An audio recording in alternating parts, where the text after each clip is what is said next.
بسم الله الرحمن الرحيم. فصل. فعل ما لم يسمى فاعله وهو فعل حذف فاعله وأقيم المفعول مقامه ويختص بالمتعدي وعلامته في الماضي أن يكون أوله مضموما فقط. فدي عبارت کی مصنف مفعول ما لم يسمى فاعله تعریف و دیغی احکام د تبینوی. مفعول ما لم يسمى فاعله لغوی معنا دا چې اس مفعول کا فعل جس کے فاعل کا نام نہ لیا گیا ہو. مفعول ما لم يسمى فاعله لغوی معنا صدا اس مفعول کا فعل جس کے فاعل کا نام نہ لیا گیا ہو. انہیونه په اصطلاح کې مصنف ته په خپل تعریف کړی دا. مصنف دته د فعل مجهول یا مفعول ما لم يسمى فاعله تعریف کړی دا. هو فعل حذف فاعله وقيم المفعول مقامه ويختص بالمتعدي. چې دا هغه فعل لا چې د دې فاعل حذف کړی شوی وي او مفعول دغه قیم مقام جوړ شوی وي او فعل مجهول خاص ته د سره د متعدي سره د سره د فعل متعدی سره پوهیږئ. وعلامته فی الماضی د ځینې مصنف د ماضی مجهول علامات ته تبینوي. ٹھیک ده کنه یا د غیر بنا طریقه تخی. نو ماضی مجهول دا به د درو د ابواب به درو حال نه خالی نوي. ماضی مجهول د دې ابواب به درې حال نه خالی نوي. ٹھیک ده کنه ادی په شروع کې به حمزه وصل وي یا ادی په شروع کې به تای زائده مضطرده وي او یا ادی په شروع کې به نه حمزه وصل وي او نه به تای زائده مضطرده وي. ٹھیک ده پوه شئ. اوس ابواب چې په شروع کې نه حمزه وصل وي او نه تای زائده مضطرده وي. ٹھیک ده کنه نو اغه ماضی به اغه اول حرف مضموم وي. همیشه اول حرف څه وي مضموم به وي. ٹھیک ده او ما قبل اخر به څه وي مکسور به وي. پوه شئ. لکه ضرب دغه ده کنه دحرج و اکرمه. ضربه د ثلاثي مجرد مثال ده. نو په شروع کې حمزه وصل شته تای زائده شته پکې مضطرده. دحرجه دې شروع کې شته. اکرمه دې په شروع کې دا شون شته. دې په شروع کې د حمزه د قطعی ده. ټیک شو کنه نو یی وعلامته في الماضي ان يكون اوله مضموما فقط وما قبل اخره مكسورا. وما قبل اخره بيسوي مكسور بوي. في الأبواب التي ليست في أوائلها همزة وصل ولا تاء زائدة نحو ضرب ودحرج وأكرم. ٹھیک ده کنه دویم دا چې اول او دویم حرف به مضموم وي او ما قبل اخر به مکسور وي. ٹھیک ده هغه بابونه چې د کوم بابونو په اول کې تای زائده مضطرده وي. ٹھیک ده کنه نو دغه ماضی مجهول جوړولو طریقه دا ده چې اول دو حروف به مضموم وي او ما قبل اخر به وي مکسور به وي. ٹھیک ده کنه پوه شئ په لکه تفضل وتضرب تفضل وتضرب. نو د کې تفضل کې تفضل وکنه ٹھیک ہے تزور باصل کې سو تزارب او دې په شروع کې تای زائده مضطرده شته کنه دا ول کې چې کومه تار غلې ده دې ته تای زائده مضطرده ویل شي. ٹھیک ده کنه نو تای په شروع کې شته کنه او ماضی کې ده پس کې ده او زائده هم ده. ٹھیک شو کنه نو ګره دینه مو ماضی مجهول جوړول کنه نو تفضل پوشي تاتم زما او فاتم زما پر دور کیوتا او تو زور با دور دي سر کړه زما یې ورکړله ټیک ده که نه پوه شوې اول مثال د باب تفاعل ده تفضله او دویم مثال تزوربه دا د باب تفاعل ده ټیک ده که نه دویم حرف ته مو زما ویل ورکړه دی کې صرف اول حرف مضموم کړی بیا هم پته لګېدلی که نه ټیک ده نو دا ځکه که چېرې صرف پهله حرف ته زما ویر کړو نو د باب تفعیل مضارع معروف سره د باب تفاعل ماضی مجهول به التباس روشي د باب تفاعل ماضی مجهول التباس به چا څخه روشي د باب تفعیل د مضارع سره ځکه چې د باب تفعیل مضارع سره سي پهله حرف څه وي مضموم وي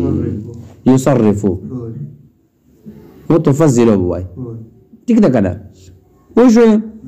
نو التباس سره یا چا سره التباس سره د باب تفاعل التباس برغلی وای د باب تفاعل د مجهول التباس برغلی وای د باب تفعیل د مضارع معلوم سره ځکه چې د باب تفعیل مضارع سي تصرفو یا یصرفو ټیک ده که نه تصرفو ټیک ده که نه او دلته کې به ماضي مجهول د باب تفعول څه جوړ شوی تفضلو ټیک ده که نه نو دواړه به یو وزن وای ام تفاعلو و دا به پوه شو پې اخر ته اعتبار نشته اخر ته اعتبار نشته ده پوه شوې اخر خو بدلېږي رو بدلېږي که نه کله ماضي مضارع باندې نصب روشي ټیک ده که نه پوه شوې که پوه نه شو پې په دې باندې پوه شوې همدغه رنګې د باب تفاعل ماضي مجهول به د باب مفاعلې د مضارع معروف سره التباس راغلی وای ټیک ده که نه د باب تفاعل ماضي مجهول څه شی ده تزوربه ټیک ده که نه په د باب مفاعله مضارع معروف څه شی ده تزاربو اوس خو تزوربه ده که نه که چېرې دې ماضي مجهوله مو تزاربو جوړ کړی وای نو د باب مفاعلې سره التباس راغلی وای که نه ویلې ځکه چې مفاعلې مضارع سره سي ټیک ده که نه حاضر صغایت تزاربور سي ټیک ده که نه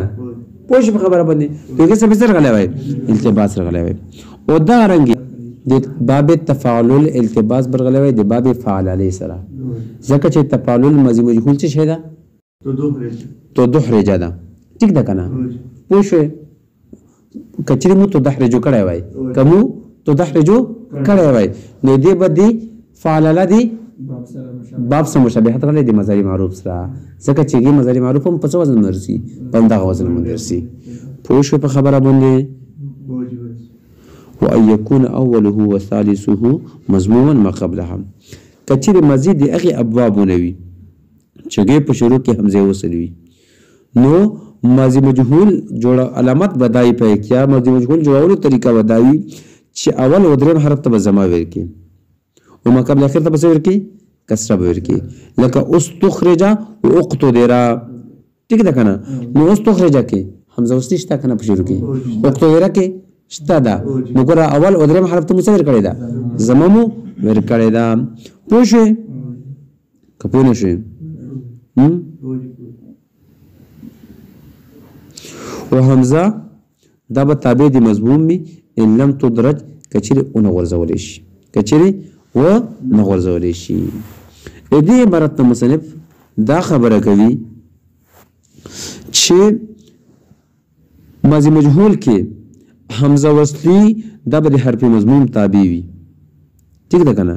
نه کې د حرف مکسوره پوه شوې استخرجه دې کې د حمزه تابع د څه شي ده د مضموم دی تو نه کې د کسرې یا را تابع نه ده پوه شوې اگر چې قاعده خدا ده چې الساکن اذا حرک بالکسر ټیک ده ساکن ته چې کله حرکت ورکولی شي نو په کسرې سره حرکت ورکولی شي پوه شوې نو په کور خو دا ده چې د قاعدې مطابق موږ څه ورکړو کسره ورکړو خو ضمه به ورکړو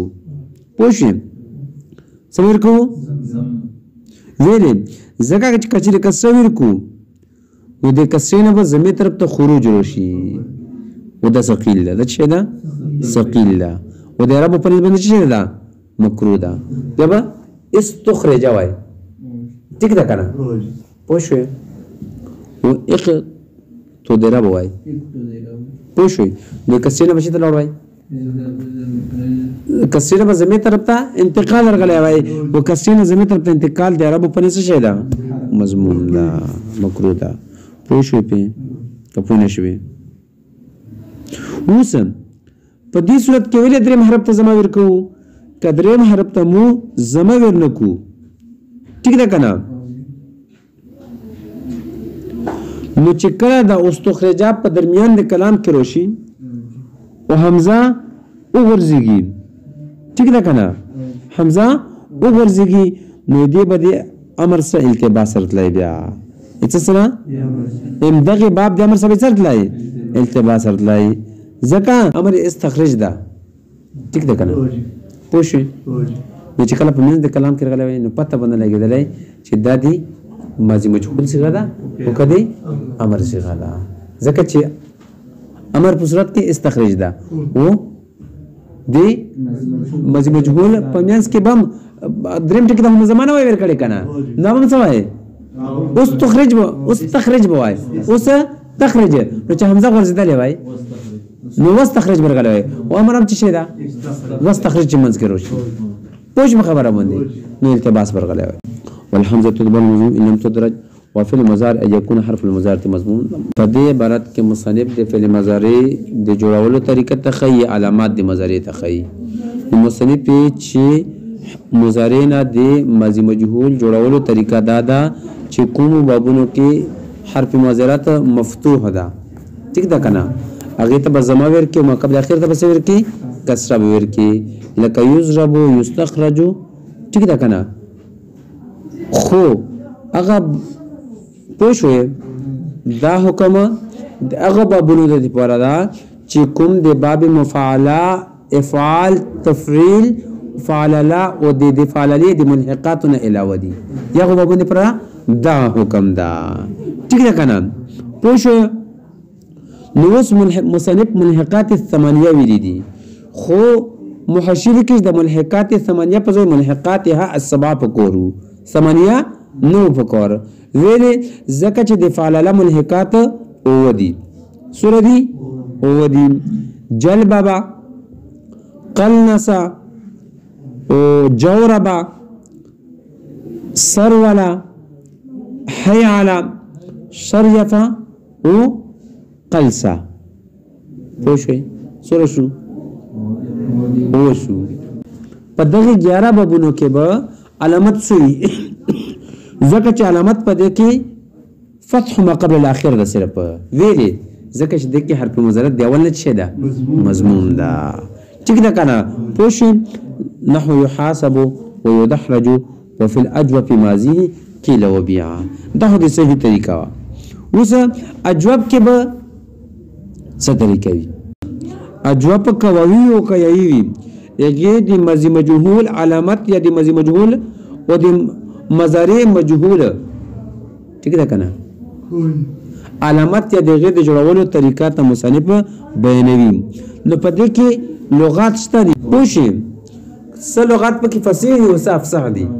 افصح لغات د څه شي ده د قیله او د بیع ده پوه شئ پې نو مصنف وایي چې د اجوب واوي مضارع د قیل او بیع سره راتلی شي څه سره قیله او بیع اصل کې څه وه قویله وه او بیع اصل کې څه وه بیعه وه ټیک ده که نه بیع اصل کې څه وه بیعه نو قویله د واو کسره مو وکړه ما قبل قاب ته نقل حرکت مو کړله او قاب زما مو وغورځوله ټیک شوله که نه قیله ترې جوړ شو واو ما قبل مکسور ده نو واو په څه بدل کړله په یا سم بدل کړه نو څه ترې جوړ شوله قیله ترې جوړ شوله پوه شوې بیعه اصل کې بیع اصل کې بیعه وه بیع اصل کې بیعه وه یا قسمو با ته وکړه او باندې مزمه څه کړه او وغرزوله نو څه جوړ شول بیا ته جوړ شول پوه شو په خبره باندې یو صورت دا پکې جایز ده دویم صورت اشمام پکې جایز ده اشمام نه مراد څه ده چې دفاع کلمې کسره ضمیر طرف ته او د عین کلمه چې کومه یاده هغه د واو طرف ته لغوند کې مایل کې ټیک ده کنه پوه شو یا نو اشمام دې ته ویل شي یا اشمام یو بل طریقه هم شته چې ضمیر او د کسرې د دوه نه یو مرکب حرکت پیدا کړی شي څه پیدا شي مرکب حرکت پیدا کړل شي دې ته څه ویل شي اشمام خو زه ادا کولای نشم کته څه څه ادا کولای شي ادا کوي بهر حال اشمام زه کولای نشم چې تکریس ابن مختنه وکړه تکریس ته وکړل خو او طریق په تمو وکړل دریم صورت واو ساکن ویل شي ټیک ده کنه واو ساکن سره قولا او بو ویل شي قولا فصل کې قولا او بو فصل کې څه بیا واو یا حرکت محذف کړل بیا دی یو سره په قانون سره په واو باندې بدل شول پس باندې بدل شول په واو باندې بدل شو نو بوات جوړ شو قولا حاصل کې څه شو بس قولا شو نو ټیک ده کنه چې حرکت مت څکړل نو قولا شو پوه شو په وبوا وكذلك باب اختير ونقيد امدا رنګي باب دی ونقيد او اختير کوم امدا غدري ور صورتونه جری کیږي مطلب دا چې اختير ملي شي اشمام سره ملي شي او اختور او ونقودم ویل شي ټیک ده کنه پوه شي خو استخير او قيمه لفقد فعله یی کنه چې باب اختير او باب ونقيد کوم امدا غدري کولا استادي مطلب دا چې اختیره ملي شي ونقیده ملي شي په اشمام سره ملي شي او اختوره ونقودم واو سلام ویل شي ټیک دا ویل ځکه چې دنه ما په دوه ټکی حذف کې کنه نو د فاعله ول صورت ته جوړیږي ته پوه شو په او قیل او بیا ول صورت یا فاعله ول صورت جوړیږي پوه شي خو استخيره او قیمه دا نشي ویلای باب استفعال او باب افعال ماضی مجهول کې دغه درې صورتونه جایزه نه دي ویلې ځکه چې د کې فعل وزن نه جوړيږي د کې فعل وزن نه جوړيږي وګورئ عبارت وفي المضارع يكون حرف المضارعات مضمون وما قبل اخره مفتوح نحو يضرب ويستخرج الا في باب المفاعل والافعال والتفعيل والفعل لا ومنحكاتها الثمانيه فان العلامه فيها ذكر علامات بذلك فتح ما قبل الاخر نحو يحاسب ويدحرج وفي الاجوب بماضيه قيل وبيع وبالاشمام قيل وبيع وبالواو قول وبوا وكذلك باب اختير امدارنگ باب دو اختير ونقيد لا ټیک ده کنه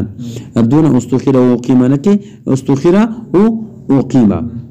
ټیک شو لفقد فاعل ذکر چې پدې کې فاعل مفقود د وزن فيهما وفي مضارعه تقلب العين الفا نحو يقال ويباع او د اجوبنا مضارع څنګه جوړو ٹھیک ده کنه یک بیان کلمه پالب باندې بدل کړل شي او هر مضارع ته زما ورکړل شي څه به جوړ شي يقال ويباع كما عرفت في التصريف مستقصا لکه څنګه ته په صرف کې خ